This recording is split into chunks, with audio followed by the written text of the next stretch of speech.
Mindanao, handa na ba kayo? KB, Kilos Pronto! KB, Kilos Pronto! Serbisyong totoo mga boss, ito ang sumbungan ng bayan. Ora mismo, aksyon agad at maaasahan. Sunod-sunod ang kilos sa pagbabalita. Nakatutok ang mata sa problema na nakikita. Lahat ng kwestiyon ay may solusyon. Sa bawat hinaing, katumbas ay aksyon. Kilos Pronto! Di ka na magtitiis at mabibigyan ka dito ng resulta mabilis. Dahil ang bitag, walang pinapalagpas. Sa tropang Ben Tulfo, wala kang ligtas. KB, Kilos Pronto! KB, Kilos Pronto! Ipaglalaban ng karapatan, problema'y matutugunan. Maraming katanungan dito ay masusolusyonan. Kilos Pronto! Kakampi ng masa, humanda ang lahat. Sa bawat abusado, ito na ang katapat. Napakatibay na programa na inyong hinahangad. Walang patumpik-tumpik at kumikilos agad-agad. Kilos Pronto! Ang ating sumbungan, madali lapitan at agarang kang matutulungan. Na kahit anong krimen, handa naming harapin. Basta hustisya'y makamit, lahat ay aming gagawin. KB, Kilos Pronto! KB, Kilos Pronto! KB, Kilos Pronto! Magandang gabi, Pilipinas! Sa 28 ng Oktubre, Biyernes ho tayo ngayon. Tuloy-tuloy yung aming pakikipagsabayan. Kami hong nag-iisang sumbungan sa prime time. Investigahan din, balitaan. Habang sila'y nagbabalitaan, kami ho'y dito sabay-sabay ho. Gumagana ho yung balitaan, investigahan at sumbungan. Teknolohiya rin kung pag-uusapan convergence, inisan na ho namin. Eksklusibo ho kami napapanood ho sa UNTV. Ganon din ho sa kalang website, untvweb.com. Ganon ho sa aming Facebook page ng Kilos Pronto. Kaya mga bossing, wala hong dahilan para hindi nyo po kami mapanood. Ha? Okay? Kaya kailanman, sanman, ka-KP. Yun. Live po kami mula dito po sa BMUI Studio. Dito po yan sa Ritual Center, Timog, lungsod po ng Quezon. Ibinabato po namin point-to-point fiber transmission po yan. Diretso po sa UNTV ang programang ito. Patuloy pa rin po ang aming investigasyon at aksyon ngayong Biyernes sa inyo po mga sumbong at reklamo ngayong gabi. Kilos Pronto pa rin ang aming aksyong ibibigay sa mga problemang pang Metro Manila, probinsya o labas ng bansa. Ang programang ito ay napapanood din live stream sa Facebook page ng Kilos Pronto at www.facebook.com/kilospronto. At kapag kayo po ay na-miss ninyo dahil may appointment kayo, i-upload po namin yan. Huwag kayong mag-alala. Araw-araw po yan i-upload sa aming pong Facebook page sa loob po ng 8 oras. Kaya walang dahilan para hindi po ninyo mapapanood itong programang ito. Tama ka, Alex. Ano? Wala talagang dahilan para hindi nyo po kami mapanood. Kaya wala na pong patumpik-tumpik pa. Kilos Pronto na! Instant trabaho, malaking sweldo. Sino ang hindi kakagat dito? Mag-ingat sa modus na ganito para hindi magoyo. Silipin sa Kilos Pronto. Isang ginang sa lungsod ng Quezon, brutal na pinaslang ng kinakasama. Suspect malaya pa rin nakakagala. Silipin sa Kilos Pronto. Aba, walastik si Mayor. Mga salot na truck na pag-aari nito nagkalat sa munisipyo. Publiko, walang madaanan na sementado. Silipin sa Kilos Pronto. Rampa dito, rampa doon. Eto mga kengkoy na kabataan sa Novaliches, walang pakialam sa kanilang kaligtasan. Makapag-skateboard lamang. Hoy, mga kengkoy! Sumbungan, investigahan at balitaan. Kilos Pronto, umpisa na! Mga ka-KP, nasa digitization ho tayo. Ito ho'y pinalilit ang mundo sa pamamagitan ho ng paggamit ng teknolohiya. Yan ho'y pwedeng sabihin ho natin gumagana. Sabi nga ho natin dito ho, ito ho'y teknolohiya ho ng digitization. Point-to-point fiber transmission ho. Simula ho sa aming digital studio, diretso sa UNTV. Sa UNTV, bato ho sa inyong mga telebisyon. So ito naman ho, pag tinignan ho natin paggamit ng digitization, paggamit ho ng mga online, tulad ho ng sinasabing internet, marami hong nakakaloko rito eh. Tulad nitong sa Facebook page na lang, online. At alam niyo ba, ito yung mga trabaho ng mga kawatan, nanggugulang ho sila sa kanilang, sabi ho natin, pang-akit. Ito ho yung bitag panoorin.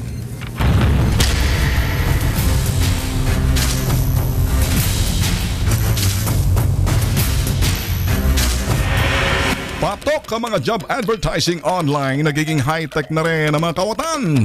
Tulad ng Wilco 8 Trading Company sa Caloocan City, makikita ang kanilang alok na instant trabaho sa isang internet site. Ang kanilang pambulag, one-day processing at malaking sahod. Lumang litanya kung tutusin pero ang stilong ito kinakagat pa rin ng mga biktima. Si Norlan, di niya tunay na pangalan, isa sa mga nasilaw sa naturang kumpanya. Nakita ko po sa Indeed yung Wilco 8 Company. Then, nag-apply po ako sa kanila. Kinotak po nila ako by text. Pero laking gulat daw niya nang dumaan siya sa isang job interview. Ang pangalan Wilco 8 naging Wilco 8 Trading daw. Ang aplikante namang si alias Aisen na bulag sa halaga ng perang maaari niya raw matanggap. Bali ako po, nag-apply po ako as office staff.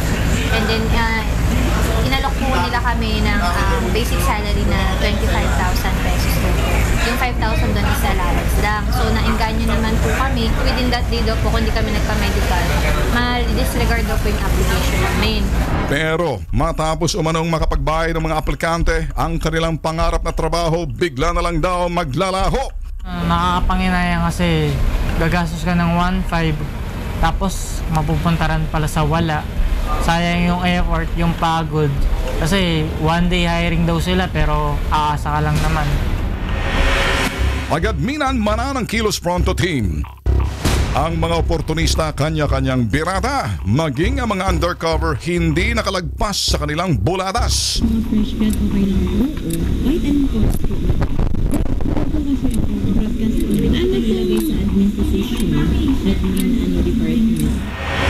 Base sa records ng Business Permit and Licensing Office ng Caloocan, walang lisensyang Wilco 8 Trading Company. Habang ang Wilco 8 Trading na ginagamit din ng mga oportunistang nanloko sa mga aplikante lumapit sa Kilos Pronto, lisensyado. Pero ang kanilang nature business, retailer ng mga appliances. Ayon sa BPLO, iisa lang ang may-ari ng Wilco 8 Trading at Wilco 8 Trading Company.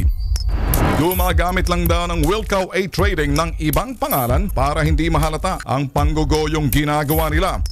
Ang gawain ito, malinaw daw sa paglabag na maaaring maging dahilan para may pasarang naturang kumpanya. Habang ang paniningil sa mga aplikante ipinagbabawal daw ng batas ayon sa Department of Labor and Employment or DOLE. Ang company at nag-apply sila at nanghihingi ng payment agad. Like for example, sa registration fee, then sa resume, payment ng form para sa application, then may medical fee. Yun talaga sinasabi namin na huwag nyo nang ituloy dahil there is a possibility na illegal recruiter sila. Kasi hindi naman nandiyan ang usual procedure pagka ikaw ay mag-a-apply sa company. Ikinasa ng BPLO Caloocan ng isang surprise inspection. Pagdating sa target area, humarap sa amin ang nagpakilalang supervisor ng kumpanya. I-implement muna namin yung closure order doon sa company nyo. Tapos kung may mga question kayo, pumunta lang kayo sa office namin sa business permit. Ma'am, sino po ba yung may-ari nito? Kung ayaw nyo pong marap sa amin, Wala po si Mr. Ariel for the meantime. Kung gusto nyo sagutin, kindly off your camera. That's it.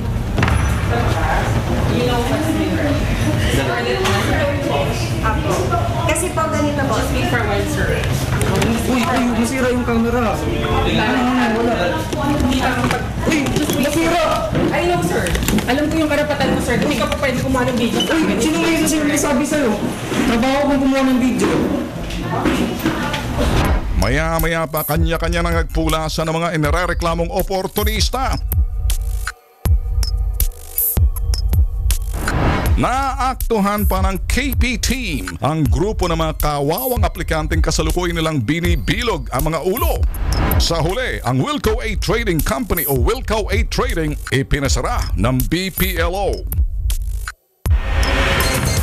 Alam nyo Lex, alam nyo mga KP, Nika, no? Everybody, pag ang isang media man ginawa ang trabaho, dala-dala ang camera at parang sinundot mo yung mata. Kung nandoon lang ako, tagaan nyo sa bato, babaliin ko niyang inyong mga kamay na ganere. Ouch! Isasapak ko yung camera sa ulo ninyo. I'm serious, hindi ako nagbibiro. Maswerte kayo, hindi ako kasama. Kung kasama lang ako, naku, papatayan ko kayo ng camera, may bukol-bukol yung mga ulo natin. Pareho, baka magkauntugan tayo, headbanging ang dating. Pero, headbanging nga ba? Pero para sa akin, mag-iingat ho kayo. Lex. Yeah, Kasi sabi nga natin, online pangluloko. Yeah. Alam mo naman ngayon, ang tinetake advantage po ng mga manloloko po dyan, ang digital world ngayon. Dahil nga, lahat po tayo, nasa cellphone, nasa computer ho tayo, kaya lahat ng pinapakita sa online, nahihikayat po tayong pasukin po yan. Diba? Kaya dyan nila pinapasok ngayon. May Kaya ingat po kasabihan, tayo. if it's too good to be true, it probably is. So, kung sobrang taas ng sweldo, ang daming benepisyo, nako, magtaka-taka kayo, bakit gano'n na lamang kabilis at kadali magkatrabaho? Yung pagkukolekta ng pagkukolekta ng mga fees, yung mga processing fees, isa yun sa mga easy money para sa kanila at marami silang nadedenggo. Kaya mag-ingat. Pero yun yung mga senyales kapag humihingi ng mga ganun, mga down payment. Ano yung bogus yan. Okay, dako tayo dito. Tuwing ginugurita po ang undas, abay madalas pong pinag-uusapan po dyan, siyempre, mga kaluluwa. Pero para sa mga taga-barangay San Isidro, Rodriguez, Rizal, tila walang kaluluwa ang kanila mga opisyal doon dahil sila'y napabayaan na. Ang kanila pong kalsada po dyan, sinlaki po ng crater ng buwan ng butas. At siyempre, pag yan ay maulanan, abay parang ilog na po. Delikado po talaga ito. Panuorin natin to.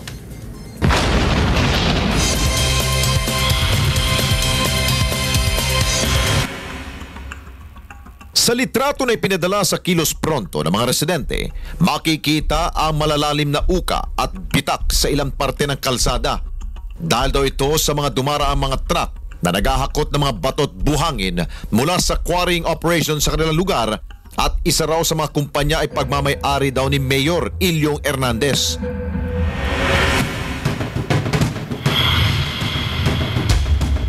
Sinilip ng Kilos Pronto kanilang reklamo pagdating sa bungad ng Rodriguez Rizal. Isang malailog na kalsada ang sasalubong sa iyo. Ang mga motorista na dumadaan sa lugar talaga namang hirap na. Ang isang owner-type jeep na ito tumirik na dahil hindi na niya kinaya ang malailog na kalsada. Ang ibang mga motorista sa gilid na dumadaan para hindi na sila maperwisyo. Ang isang truck na napadaan sa lugar, hinila na lamang ang owner-type jeep para maalis sa pagkabalahaw. Siguro sa mga tracking. Ganun, dahil maka-overload na yung mga dumadaan. Ganun, sa mga quarry, sa landfill. Dahil sa maputik at bakubakong daan, maging ang kita raw ng mga bumibiyahing jeep at tricycle, apektado na rin. Sir, kulang na aksyon. Aksyon ng gobyerno. Kasi lagi pa. Parang gano'n na rin, kaso nakakaano na sa pasada kasi hindi masyadong lubak-lubak na eh. So, alam ko, yung iba dyan kay Mayor eh. Pero yung iba, hindi ko na alam. Sa sira-sira na kalsada dito dahil sa malalaking sasakyan na dumadaan dito araw-araw. Sirap ang biyahe namin dito. Lalim na yung mga butas-butas sa kalsada. Sinilip din ng Kilos Pronto team ang quarrying site sa barangay San Isidro. Sa bungad pa lamang ng daan, mga naglalaki ang mga truck na ang nakaparada. Walang tigil ang mga bulldozer sa paghuhukay ng mga batot buhangin. Dahil sa tuloy-tuloy na operasyon ng mga quarrying company, kitang-kita sa paligid ang mga naging negatibong epekto nito sa kanilang kalikasan. Ayon sa Section 7.1 ng Republic Act 7942 o Philippine Environmental Law, malinaw na nakasaad na kailangan ayusin ang isang lugar na naapektuhan ng minahan o ng quarrying. Kapag hindi ito nagawa ng isang quarrying company, maaari silang ipasara o suspindihin ang kanilang lisensya ng Department of Environment and Natural Resources o DENR. Nako, akala ko ba tuwing araw ho ng patay, di ba pinag-uusapan ng mga libingan? Eh, dito, parang libingan na yun dun eh. Ang lalim ng mga hukay. Parang buwan, no? Oo, Crater pero talaga ng ito buwan. ang Kilos Pronto po, sinubukan ho namin tawagan po ang pansin ng mayor dahil binabanggit daw ng mga residente ang pagmamay-ari daw ho ng quarrying site na yan ay si Mayor Ilyong Hernandez. Tinatawagan ho namin ang kanilang pong telepono pero hindi ho kami sinasagot. Pukaw na dyan, Mayor! Pukaw na! Kanina ka pa, pukaw na mo, Mayor! Ibig sabihin, gising na, natutulog ka sa pansitan, ayaw mo makipag-usap. Naku, Mariosep naman to. Alam kong isang alam ni Mayor. Oo. Pero nakausap namin ang opisina ho ni Governor ba? Ni Governor? Si Governor po ng Rizal. At ang sabi, may update po tayo. Ito pong update. Ang sabi ho ni Anthony Mateo sa Office of the Governor, ayun, inuumpisahan na daw ho pagsasaayos ng naturang kalsada. Ay, kung itong si Mayor naman tutulog sa pansitan, magaling naman ang kanilang gobernador nila. Ay, so si Elyong Hernandez. Elyong! Pokaw na diha, Hernandez, Elyong. Okay. Ito. Ano? Alam mo, Ika, at alam mo, Lex, maraming ito pag sa mga dashcam. Maraming nahuhuli sa trending. Tulad nitong uso na kasi yung dashcam. Dashcam yung nilalagay sa dashboard. Ako nahugutuloy ko. Kasi kailangan mo ng tubig. Ayaw ata ako pasalitain eh. Parang mainitin ang ulo. Mabuti na lang may dashcam. Tulad nitong isang eksena na to, panoorin itong kumag na to. Ayaw na. Sinabi rito, unggoy. Ako, kumag na lang eh. Nag-counterflow na, mga boss. Hindi pa naka-helmet. Abay, sus, hindi ayaw pang magbigyan ng mga sasakyan nasa tamang lane. Itong gunggong na to, sus, Mariosep, kung anong tatawag. Panoorin niya na lang. Sige. Nag-dirty finger. Ay, kung ako yan, babaliin kong daliri mo, kid. Hindi po obra sa akin yan. Binabaan siya ng driver nung kanya kaharap na sasakyan. Anong ginawa? Ayun, napalunok si Mokong. Dahil nakita niya, mala Shaquille O'Neal doon yung laki. Kaya takot siya. Ay, nako. Mabuti na lamang, tinulungan siya ng nanay niya. Tingnan mo sa video, tinulungan ng nanay, bumaba yung nanay, sabi ng nanay, huwag mo nang patulan to, anak ko. Sorry, excuse me, padaan lang po. Ayan, yung nanay niya bumaba. Nay, nako, nay, pagtanggol mo si Totoy. Nagulat Ayan, nakita nyo, laki Ayan, gusto mo sampaling kita, ayan Nakikita niya. Nakikita mo ba itong kamay ko? Ngayon. Ayan, sabi niya. Nanay mo na ngayon. Sorry po. Ang sarap talaga manood ng mga ganyan. Buti na lang may nanay na sumasalo. Ang problema, ikaw na nagkamali, ikaw pa yung malakas ang apog. Ito lang ang maganda lesson to learn from. Pag hindi nyo kabisado kung sino yung sakay ng sasakyan, pagkatapos naka-dashcam, naku, Mariosep, inonoty finger nyo, siguraduhin nyo kaya nyong ipagtanggol ang sarili nyo. Kapag hindi, magmumukha kayo pareho ng Mokong na kaninang. Mukha tuloy Kengkoy, Kulokoy at Kumag. KKK. Yes. Kengkoy, Kumag at Kulokoy. K3. Warning na yan, warning. Basta isipin ninyo, ang kalaban ninyo, laging si Shaquille O'Neal. Ako malit lang to eh. Ayan ha. Sa amin pong pagbabalik. Drug addict, 8 beses na sinaksak ang kinakasama, patay! Biktima, sinubukan pang iligtas ang kanilang 3 taong gulang na anak. At asawa ng bilanggo sa Lipas City Jail, ni-rape raw ng deputy warden. Hoy!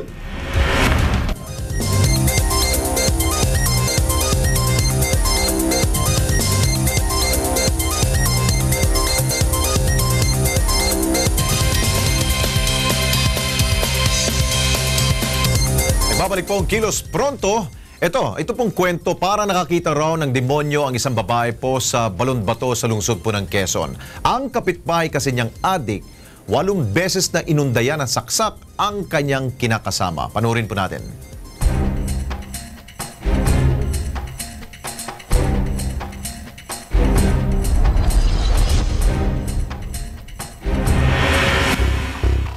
Gabi ng ika-4 ng Setyembre taong kasulukuyan, nabulabog ang mga residente ng barangay Balong Bato sa Quezon City. Natagpuan kasi natadtad ng saksak sa isang barong-barong ang 33 anyos na ginang na si Monica Robis o mas kilala sa tawag na Nika. Duguan ito at nag-aagaw buhay nang dalhin ng mga kapitbahay nito sa isang pagamutan sa nasabing lungsod. Ngunit bago ang karumal-dumal na insidenteng ito, madalas na raw napapansin ng pangunahing saksi sa pagpatay na itinago namin sa pangalang Ning ang palagiang pagtatalo ng biktima at ng live-in partner nito. Mayroon silang pinagtatalunan na hindi ko mawari kung ano yung pinagtatalunan. Basta panay ang sabi ng lalaki, may araw pa sa akin. Yun, di ko minigyan ng pansin kasi gawa nga ng talagang madalas yun sila mag-aaway. Pero hindi masyadong sinasabi ng babae na kung ano yung pinag-aawayan. Naging magkasama sa isang organisasyon ng barangay sina Ning at ang biktima. Kaya't ang problema ni Nika sa kanyang kinakasama, pati daw ng kaibigan nito. Bakit nagawa niya yun? Dahil halos-halos minahal siya ng babae na yun na kahit alam niyang may bisyo, hindi naghahanap buhay. Kasi ang babae naghahanap buhay, hindi naman lalaki. Magbigay ng 40, 50, 100, hindi nagre-reklamo yung babae kasi ang babae naghahanap buhay talaga. Kasi masipag yung batang yun. Dagdag panining, hindi rin daw siya nagkulang sa pagpapayo kay Nika tungkol sa pananakit ng live-in partner nito. Ngunit pikit matang tinatanggap daw ni Nika ang pambubugbog ng kanyang kinakasama. Dahil sinasabi ko sa kanya, pag hindi mo na kaya, umarya ka na sa buhay mo. Ayaw ko na kasi gusto ko buong pamilya. Paano ang buong pamilya kung hindi naman naging normal sa buhay ng tao na sinasaktan ka? At nang nangyari nga ang kinatatakutan ni Ning, nasaksihan mismo niya ang walang hapa sa pananaksak ng sospek na positibo niyang kinilala na si Randy Azuela, 32 anyos at live-in partner ni Nika. Dahil yung kwarto nila at yung kwarto naman halos magkadikit lang, narinig ko yung sigaw ng babae na si Monica Robis. Randy, tawa na. Pinakamalakas na sigaw niya na, Randy, tama na. Nakita ko yung Randy Azuela na yun, na andun sa likod ng namatay na si Monica Robis. Nung umalis na siya, nakita ko yung bata na sa ilalim ni Monica Robis. Nadaganan niya. Sumisigaw ng mama, mama, mama. Sabi ko, uy, ano ginagawa mo dyan? Saka siya umalis. Base sa isinagawang investigasyon ng Quezon City Police District Criminal Investigation and Detection Unit, nagtamo ng ilang saksak mula sa kitchen knife ang biktima sa bahagi ng kanyang tiyan, braso at hita, kung kaya't hindi lubos maisip ng pamilya ni Nika na kawa-awa ang sinapit nito sa kamay ng taong dapat sana'y pumuprotekta sa kanya. Ayon pa kay Yash, hindi niya tunay na pangalan. Una pa lamang daw ay hindi na niya gusto ang suspect na si Randy. Na-meet namin is 2013. Yan po, kasawa na po niya yan si Randy. Sinabihan ko siya noon na, ikaw na tao ka. Mukha kang adik, wala akong tiwala sa'yo. Ngumiti lang po siya noon. Yun na yung pong last nakita namin. Taong 2015, nasaksak na rin daw ng suspect si Nika na naglagay pa sa kanya sa bingit na kamatayan. Ngunit sadyang matiisin daw itong si Nika dahil sa kapakanan ng kanilang anak, bukas loob niya ulit tinanggap si Randy sa buhay nila. Nung time na sinaksak siya ng una ni Randy, hindi po ako nakarating kasi emergency po. Sana yun na yung chance para makita ko siya at makausap, pero hindi po ako nakapunta. Pinagsisihin ko yung time na yun, pero nandito na po, wala nang magagawa. Ayon sa sinumpaang salaysay ng witness sa Sining, malaki raw ang posibilidad na langos ay pinagbabawal na droga ang suspect, kaya't nagawa nitong patayin ang kaibigan. Pag tinititigan mo lumilis yung mata, ayaw humarap sa'yo. Magipag-usap, ayaw humarap sa'yo. Tsaka one time yan, minsan nakita ko na yan. Gumilit. Ginanon. Sabi niya, mahalat pala talaga dugo natin, no? Magdadalawang buwan na ang nakalipas. Patuloy pa rin daw na nakakaikot sa lugar ng suspect dahilan upang magdulot ito ng takot at pangamba sa mga kapamilya at kapitbahay ng biktima. Malaya po siya, nakakalat lang dyan na parang walang nangyari. Nagbabanta po siya sa mga kasama ng ate ko na papatay niya po ng isa-isa. Yun ang madalas na sinasabi niya. Pag nakita ko ikaw mga kasama ng asawa ko papatayin ko talaga sila. Dahil sa mga pagbabantang ito, kilos prontong sinamahan ng KP Crime Desk Team ang mga kapatid ni Nika sa tanggapan ni Police Chief Inspector Jay Cuden ng QCPD upang humingi ng kaukulang proteksyon. Kung banta sa inyo? Yun nga pong pagkakasabi niya, lahat ng involved, papatayin ko kayo isa-isa. Anong pag-ibig niya sabihin na lahat ng involved? Isa-isahin po niya. Siguro sasaksakin niya din po katulad yung ginawa niya sa kapatid ko. Tiniyak ng QCPD na dodoblehin nila ang seguridad sa lugar upang hindi na ito makapanakit ng iba habang inaantay pa ang paglabas ng arrest warrant dito. Tutulong po yung QCPD para kahit pa paano po maibsan yung inyong problema. At saka yung safety rin po ninyo. Opo. No? I-coordinate din natin sa station para matingnan-tingnan din po yung lugar.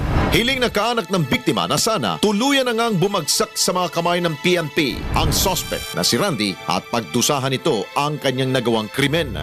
Nakita namin, hindi pa kami makapaniwala na ganun talagang nangyari. Binaboy niya po yung ate ko, hindi po namin matanggap. At saka masakit po, nakakalat po siya. Nandiyan lang sa tabi-tabi, parang walang nangyari. Kaya gusto po namin mabigyan ng hustisya yung ate ko. Naisampa na sa Department of Justice ang kaso laban kay Randy at sa kasalukuyan, inaabangan na ng pamilya ng biktima ang paglabas ng warrant of arrest para sa suspect. Okay, nasa linya ho si Police Chief Inspector Jay Cuden. Siya pong hepe ho ng Public Information Office ng QCPD. Chief Inspector Cuden, magandang gabi ho sa inyo. Ay, magandang gabi rin po sa inyo at saka sa ating mga tagapakinig. Opo, si Alex Santos po to. Kasama ko si Ben Tulfo at Nika Alehar. Okay, Chief Inspector, dahil ang biktima po, yung pamilya ng biktima ay lumapit na ho sa inyo. Ano na pong ginawa ho ninyo doon po sa kanilang community? Nabigyan na po sila po ba ng suporta ho doon? Dahil mukhang itong suspect ay nanggugulo pa rin sa kanila. Opo, napaalam na rin natin sa sa nakakasakop na station po. At saka yung nasabihan na rin namin po yung si Nika na kung gustong dumulog po ay iniintay lang po siya ng Criminal Investigation and Detection Unit natin para tulungan po doon sa sinusumbong niyang pagbabanta po nung suspect. Hindi ba pwede ho kapag namataan ninyo itong suspect, pwede ba kagad na mahuli ho yun? Dahil meron naman pong existing na kaso laban sa kanya ho, Chief Inspector. Iniintay lang po natin yung warrant of arrest. Warrant of arrest na ilalabas po kung meron nilalabas yung korte. Sabi ko nga kay Nika rin po, makipag-ugnayan lang po kung nandun yung suspect or yung mga witness na nakakakita. Titingnan po natin, baka may dalang patalim or sa ganun po, pwede po natin silang hulihin. Oo, ang nakakatakot lang kasi dito, Chief Inspector, dahil na binanggit nga ho ng pamilya, ng biktima, adik daw ho to. Ay, nako. Kapag ganun ho, wala nang pinipili ho yan, wala nang iniisip na kung anong tama at mali. Ay, kapag adik talaga ho, Chief Inspector, ano ho yun? Yun nga po ang nakakabahala sa mga taong gano'n. Nakita na po natin yung ginawa sa kapatid, yung asawa niya. Ito po ba, Chief Inspector, kasama ba to sa Oplan Tukangan ninyo itong suspect na si Randy? We have to check doon sa record. Kinuha ko naman yung pangalan niya na check po namin kung nasa list na po siya nung itutukhang natin po. Oo, kung kasama siya. Oo, dahil lang nakakatakot kasi baka may mabibiktima naman po siya. Huwag naman sana mangyari ho yun, Chief Inspector. Opo. Okay. Sige po sir, tabayan na natin kung ano po mga gagawin pa ninyong mga aksyon para ho yung safe na lugar po yung sinasabi ng ating barangay po dyan. Thank you, sir. Sige po. Maraming salamat din po. Alam mo, Lex, quickly, dito mo makikita ngayon yung mga iba dyan ako makiyaw-kiyaw sa mga Oplan Tukhang. Yes. Ako kasi pag ganito, wala akong karapatan maghalubilo sa isang mapayapang lipunan. Yun ho mga kapareho itong adik-adik eh. Yes. Kaya kung ako lang, between you and me, at sa atin, Nika, mga ganong klase, winawalis na lang yan eh. Alam niyo na kung ang ibig sabihin ng pagwalis. Tapos, yan. Ganun lang. Okay. Bitag, Alex, nandito ngayon sa studio natin si alias May. Siya po ay asawa ng isang detainee sa Lipa City Jail na may kasong kidnapping. Pero ang kanyang reklamo, siya raw po ay ginahasa ng Deputy Warden doon na si Junior Inspector or Senior Inspector Nicanor Matining. Magandang gabi, May. Magandang gabi din po. Kayo ay na-rape dahil sabi nyo ay nahulihan ng drugs ang inyong kinakasama at tinakot kayo? Totoo ba to? Opo. Tinakot niya po ako. Tapos madami din po siyang banta sa akin. Okay. Katulad ng ano? Katulad po ng pagka daw po ako hindi po sumama sa kanya ang akin daw pamilya po papatayin po niya pati po ako at saka po yung pong aking asawa ipapadukot daw po niya. May tatanong ako, sa tuwing nagbibisita ka ba, lagi mo nakikita ko? Opo. Ito ba yung tao na ito pinagnanasahan ka sa Makatuwid? Kasi ito ba first time ka lang nakita tapos ito yung sinasabi mo nahalay ka o matagal na nakikita mo siya, may interest siya sa'yo? Lagi ko po siya nakikita. Lagi po niya kasi ako pinapansin. Pinapansin ka. Hindi ko naman po siya iniintindi. Ang asawa kasi nitong si May, nakapiit ngayon sa Lipa City Jail. Anong kaso niya? Kidnapping po. Napagbintangan lang po yan. Siguro sa atin, iba naman yung kaso ng mister mo. Itututo ko sa iyo, ano? Opo. Kasi saan ka ba ito medyo maselang tanong ko. Saan nangyayaring panghahalay? Sa loob ng jail o sa Hindi labas? po, sa labas po. Alright, so sa labas ng jail, ikay parang doon kayo nagkita dahil tinatakot ka. Opo. Ang sabi niya, kapag hindi ka sumama, mamamatay yung mister mo. Opo. Anuhin daw po niya yung pamilya ko at saka po yung asawa ko po, ipapadukot daw po niya. Papadukot niya. Opo. Dahil may mga preso rin siyang kilala, parang tirador niya. Parang ganyan. Kaya ikay natakot. Opo. Marami daw po, ang sabi po niya, marami daw po siyang galamay. Marami daw po siyang kapangyarihan na ano. Kaya po ako natatakot. Ito ba, kasi ako kuminsan, siya ba nakadroga kuminsan? Kasi mga ganitong klaseng tao, pag medyo nagaganyan, ito ba hindi ko po alam kung siya po pero ang tingin ko po para po. Para po. Alam mo, Bita at Alex, ang nakakalungkot dito, si May kasi kanganganak lang nito. Kanganganak niya lang nang ginahasa siya. So, gumagaling pa lang yung katawan niya, tapos ginawan siya ng ganito. Na-hospital ka, di ba, May? Opo, na-hospital po ako.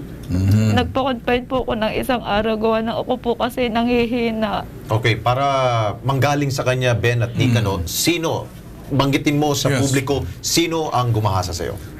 Nicanor Matining po. Si Nicanor. Deputy Warden po ng Lipa City Jail. Okay. Nasa linya natin ngayon. Nasa linya. Kasi sa linya ho natin, ito hong sinasabi ninyo, si Nicanor Matining ang humalay sa'yo.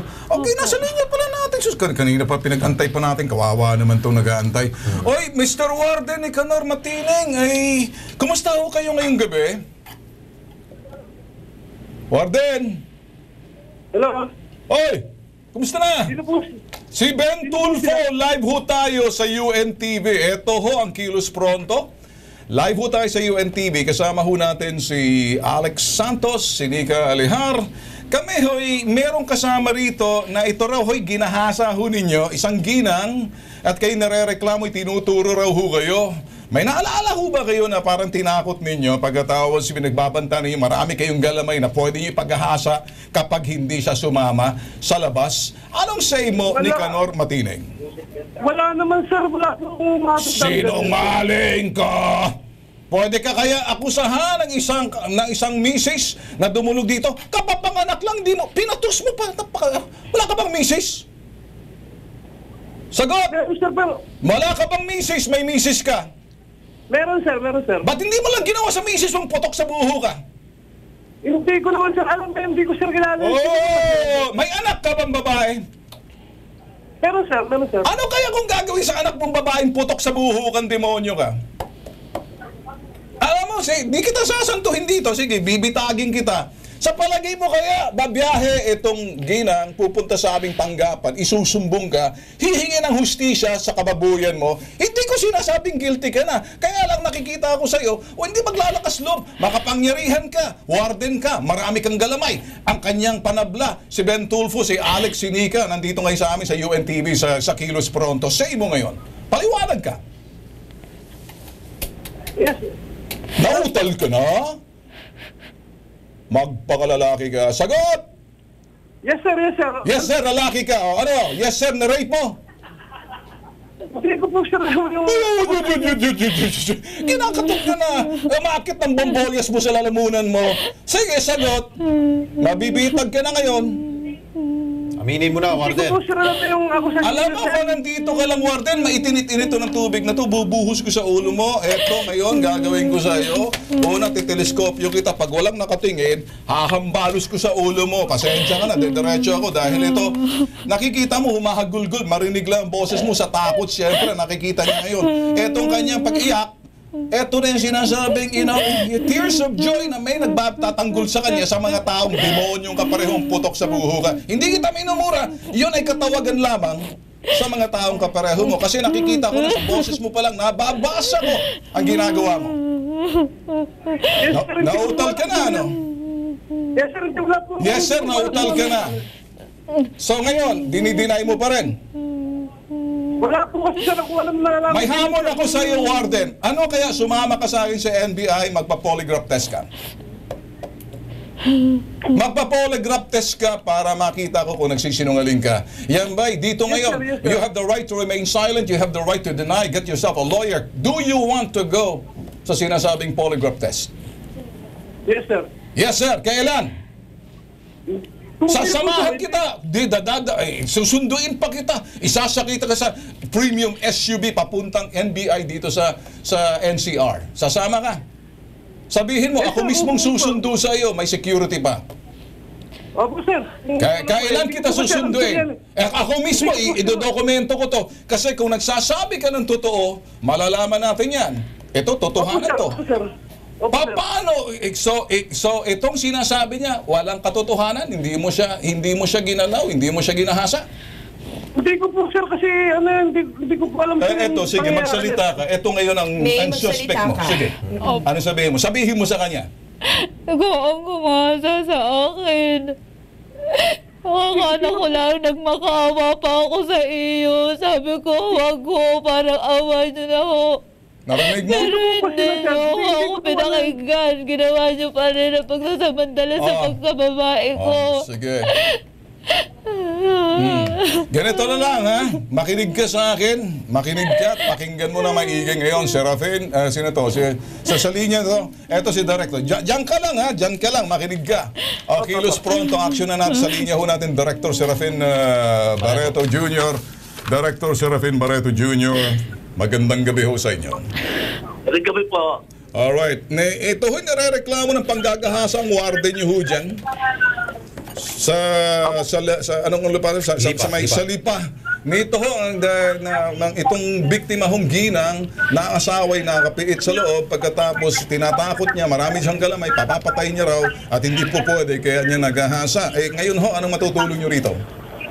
Dapat po talaga nakakasuhan yan. Kasuhan. Ito lang ho, baka pwede niyo ho kung tulungan para matapos na lang ho, ano? Si Nicanor Nicanor Matining, ang gusto ho namin mangyari, sasama ho ako para ako mismong susundurian kasama itong biktima, dediretso ho tayo, sumama ho kayo, papunta ho ng NBI para ipa-polygraph test natin. Pag na ito yung malaman lamang kung totoo itong ginawa niya, isang ganon ang gagawin. Ngayon, ang sa akin ho, hindi ako nagbibiro. O pwede ho ba dahil kayong direktor? Opo. Pwede po natin gawin yan. Iyan! Narinig mo ikaw, Nicanor Matining, tumitining na ang boses mo. Sagot? Opo. Opo. Antabayanan mo at medyo, okay, pagkatapos, ako mismo susundo sa'yo, taga mo sa bato, magpapakita ka kasama itong si Director Serafin Barreto, yari ka ngayon dito. Kaya siguraduhin mo dahil tatawagin naman ng NBI, voluntary, you will submit yourself to a polygraph test para malaman kung kayo nagsisinungaling o niloloko mo kami. Sa palagay mo kaya, itong biktima magsisinungaling, makapangyarihan ka? Tanong, sagutin mo. Hindi ko po, sir, alam, sir, yan. Hindi mo alam? O baka naman nakadroga ka o nakalasing ka o ano bang nangyari sa'yo, hindi mo na alam. Pag isang tao, ganito na, medyo na demonyo na, ibig sabihin, nasa espiritu ng alak o nasa droga, pero napakalakas naman ang loob mo. Sisinungaling pa ngayon itong ating nandan dito? Warden! Hindi ko talaga, sir, alam kung ano, sir, yan eh. Parang naiiyak ka na. Alam ko na malapit ka na maipot sa yung karsunsilyo. Pahinga ka, ha? Susunduin ka namin. Taga mo sa bato. Simula ngayon, ipikit mong mata mo mamayang gabi. Tingnan natin kung makakatulog ka. Magdasal-dasal ka na rin. Oo. Okay? Wag kang tatakas. Hindi po, sir. Natatawa ka.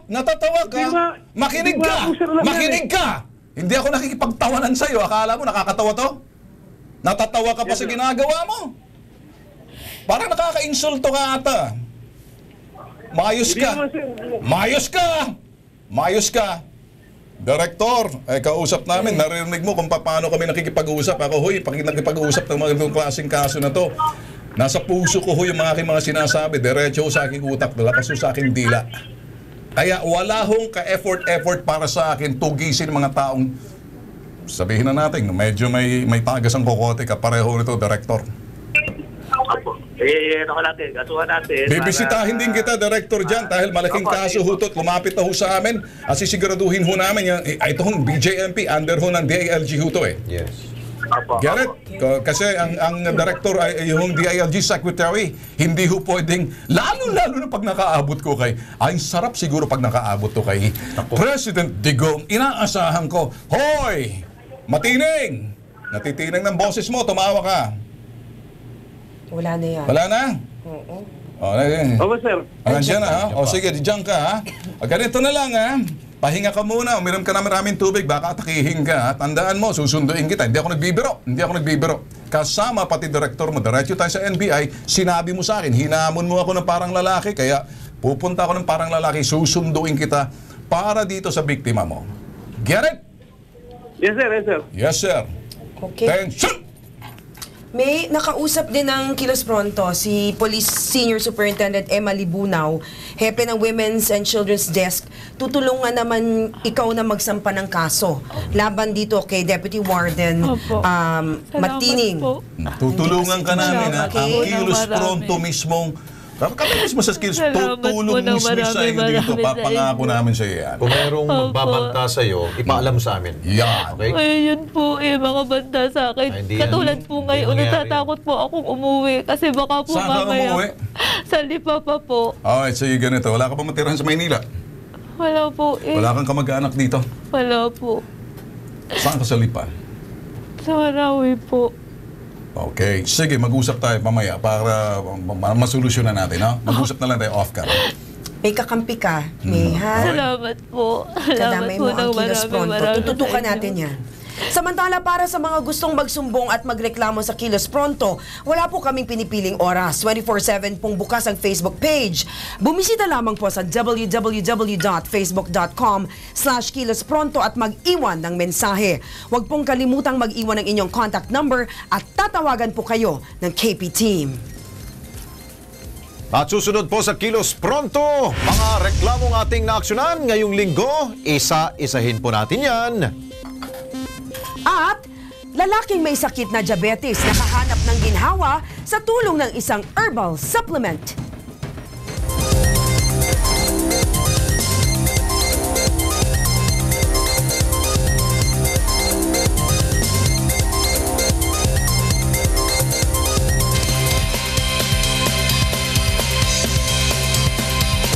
At nagbabalik po ang Kilos Pronto. Alam nyo mga ka-KP, dalawang reklamo ang ating pong babalikan. Ito yung nakalaylay na tower crane dyan po sa lungsod ng Marikina at yung madilim na eskinita po sa Ligarda sa lungsod po ng Maynila. Unahin natin ito. 17 po na Oktubre, nang manawagan po ang mga taga Santo Niño, Marikina City hinggil po sa kinakatakutan po nilang tower crane na halos nakapayong na po sa kanilang pong mga bubungan. Isang taon na raw po silang nangangamba sa panganib na maaring idulot po niyang dambuhalang crane na yan. Agad pinuntahan po ng KP Team ang Engineering Office po Department na Marikina City para aksyonan ng reklamo. Matapos may git isang linggo, wala na ho sa construction site ng Pentecostal Missionary Church of Christ ang kinakatakutang tower crane na yan. Puno na ng mga ngiti at pasasalamat ang mga residente dahil po tinanggal ng tower crane na yan na hindi nagpapatulog po sa kanila na mahimbing ng isang taon.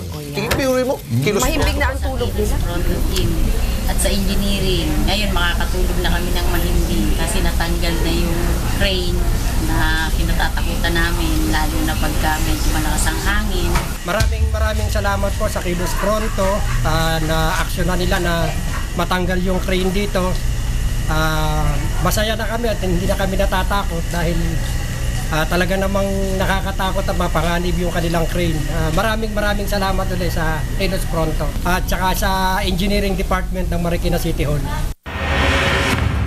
Dito naman pong Miyerkules ay idinulog dito sa Kilos Pronto ang madilim na daanan ng mga estudyante at commuters papuntang LRT Ligarda Station. Kahapon, pinailawan na ang naturang daanan. O diba? At ito ha, hindi lang isa, kundi dalawa pa. Kaya naman ang mga dumaraan sa eskinitang yan, malaki ang pasasalamat sa Kilos Prontong aksyon ng Manila City Engineering Office. Kung ganyan ba naman lagi? Opo, mas okay po. Kasi po mas maliwanag, hindi po gaya ng mga nakaraan. Wala talaga as in sobrang dilim dito. Tsaka syempre nakakatakot din minsan kasi hindi mo alam kung sino yung mga nasa likod mo. Kaya mas okay na po na may ilaw. I feel safer naman kasi may ilaw nga. Kaya mula kay Engineer Rogelio Legaspi ng Manila City Engineering's Office. Mabuhay po kayo! Salamat sa inyong kilos prontong pag-aksyon. So, yun ang babantayan na lang ninyo. Pag napundido ho, palitan naman ninyo. Ayun, thank you sa lahat. Thank you po. Action. Thank you. Ayos. Alam niyo mo, Lex at Nika, no? Kuminsan pag isang tao may karamdaman, anumang karamdaman kapag hindi ka nakakasiguro, tapos may problema sa pera, so nawawalan ka ng pag-asa. Itong isang story ng isang lalaki nagkaroon ng rayuma sa edad ng 25. Ang bata? 7 years nagtiis. 7 years, ha? Sa loob ng 7 years, naturalmente, mawawalan ka talaga ng karamdaman, ng tarang pag-asa. Yes. Di ba? Nawawalan ka na ng rayuma siya, 25. Tapos namamaga pa yung pat, hindi makalakad, nag-absent sa trabaho dahil sa pananakit ng paa, nang makainom ng King's Herbal. Wala nang pamamagat, pananakit ng paa. Hindi na muli inatake ng rayuma. Ganun lang kasimple. Okay? So, roll!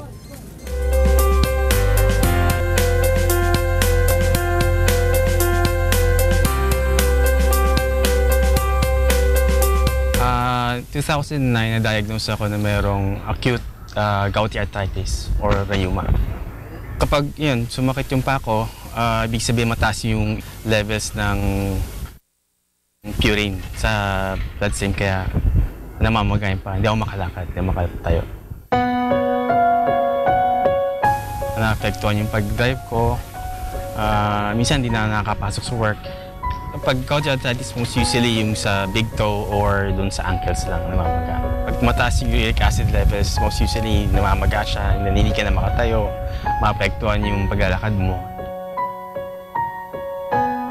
Hindi ka na pwedeng makapunta ng ospital sa sobrang sakit. So, ang ginagawa ko, uminom na lang ako ng gamot na suppress ng sakit. Diagnose ako na meron when I was 25. 7 years kung nang iniinda yung sakit.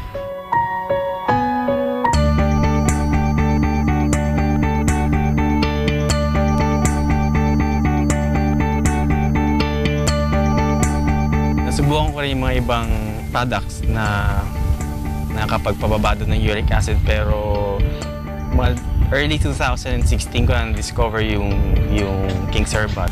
And then nung na-try ko, with proper exercise and right yung diet, yun, medyo nag-improve naman siya. Actually, hindi na ako nirayuma since then. Yun, nag-improve na rin, nakakapag-drive na ako na maayos, nakakapaglaro na rin ako ng basketball, nakakapag-jog na ako sa umaga. Okay naman, hindi na nga siya tumasakit, so nakakapag-walk na ako normally. Na-improve tas talaga dahil sa King's Herbal.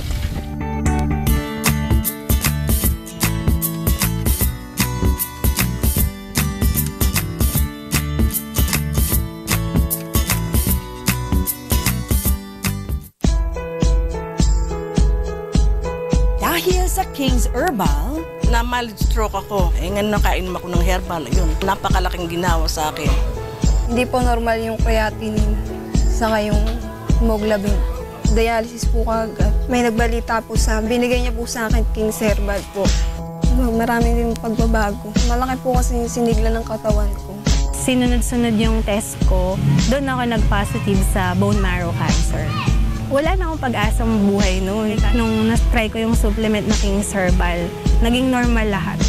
Sa akin kasi sa sarili ko, doon kasi ako nakaramdam ng lunas eh. Mga simple at totoong tao. Ilan lamang sila sa mga umigi, nabigyan ng lunas sa kanilang karamdaman.